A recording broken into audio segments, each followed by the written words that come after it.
madame la députée. La parole est à monsieur Jacques Krabal pour le groupe 2RDP. Madame la présidente, madame la ministre, madame la rapporteure, monsieur le président de la commission, sans m'étendre plus qu'il ne faut, permettez-moi de revenir sur les questions qui nous ont mobilisés tout au long de nos débats et de reprendre les points déjà largement évoqués. Sur le manque de logements et leur qualité, les études se suivent et malheureusement se ressemblent. Aucune tranche de la population n'est épargnée. Les chômeurs, les personnes âgées, les handicapés, les classes moyennes, les salariés. Et il y a quelques jours, le 21 novembre, une étude pointait du doigt que pour les 35% des jeunes de 18 à 29 ans, le logement était prioritaire devant le besoin de se nourrir, devant le travail ou bien encore devant la santé.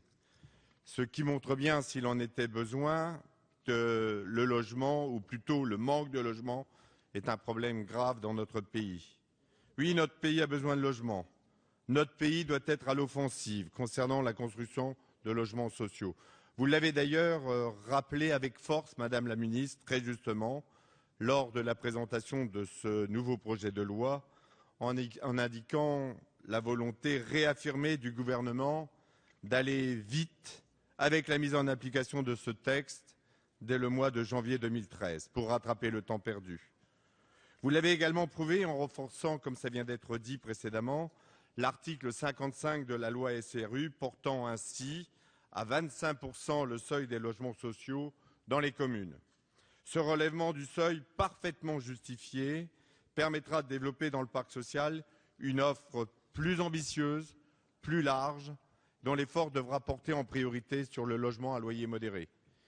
Même si nous aurions préféré un mécanisme du type bonus-malus, récompensant les bons élèves, et non pas un unique système de sanctions, nous espérons que ce choix permettra une meilleure répartition de la construction de logements sociaux. Mais au-delà du texte proposé, il nous semble qu'il est encore incomplet et nous vous demandons d'approfondir des mesures qui permettront encore de construire plus de logements. Des logements pour tous les revenus, c'est la mixité sociale. Alors, un seul constat qui devrait être partagé par tous les élus, oui, il faut construire. Et c'est ainsi qu'on réduira la pénurie. Construire, c'est trouver du foncier. Votre projet de loi est une bonne nouvelle, une avancée qui devrait être saluée par tous. Du foncier partout où l'on peut le trouver, aussi bien dans le foncier d'État, mais aussi dans le foncier des entreprises publiques qui ont aujourd'hui déserté nos territoires ou encore sur les friches industrielles. Construire, c'est diminuer les contraintes administratives et faciliter la densification. Construire, c'est sanctionner les recours abusifs contre les permis de construire. Construire, c'est dégager des financements en priorité en faveur du logement social, mais c'est aussi ne pas décourager les investisseurs privés. En ce sens, je salue encore une fois la mise en place du nouveau dispositif Duflot de défiscalisation en remplacement de la loi Sellier, avec les modifications que j'ai saluées lors de votre présentation. Par contre, je vous demande, Madame la Ministre, avec insistance, une fois encore, de revoir les zonages ou de permettre les dérogations préfectorales afin de permettre aux communes en tension de la zone C de pouvoir bénéficier de ce dispositif. Construire pour les locataires, mais aussi aider les primo-accédants en trouvant une solution de crédit immobilier ouverte au plus grand nombre et surtout aux salariés et aux classes moyennes. Construire, c'est soutenir les entreprises du bâtiment qui aujourd'hui souffrent. Donc, n'oublions pas l'adage. Quand le bâtiment va, tout va. Il n'est pas approprié, de notre sens, d'alourdir maintenant les menaces qui pèsent sur ce secteur. Donc, il faut regarder pour maintenir un taux de TVA à 5%. Construire, c'est aussi réhabiliter les vieux logements, souvent en centre-ville. C'est ainsi que nous réussirons la transition énergétique. Le logement représente 40% de l'énergie consommée.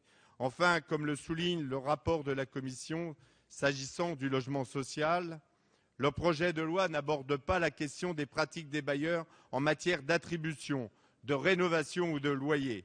Il ne prend pas en compte non plus les problèmes d'habitat indigne ou d'intermédiation locative.